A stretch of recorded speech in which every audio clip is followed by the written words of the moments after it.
To restart your new Xfinity router, follow these simple steps. First, locate the power button on your router. It is usually found at the back or top of the device. Press and hold the power button until the lights on the router turn off. This will shut down the device. Wait for at least 30 seconds to allow any residual power to drain from the router. Next, press the power button again to turn the router back on. The lights on the router will begin to flash as it boots up. This process can take a few minutes. Once the lights have stopped flashing and are steady, your router is ready for use. If you are looking to reset your router to its factory settings, you will need to locate the small pinhole on the back or bottom of the device.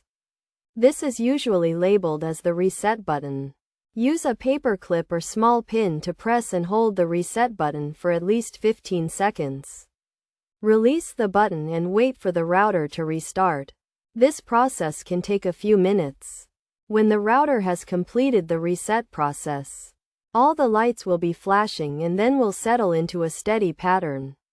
Your router is now reset to its factory settings, and you will need to set it up again using the Xfinity app or website. It is recommended to reset your router to its factory settings if you are experiencing persistent issues with your internet connection.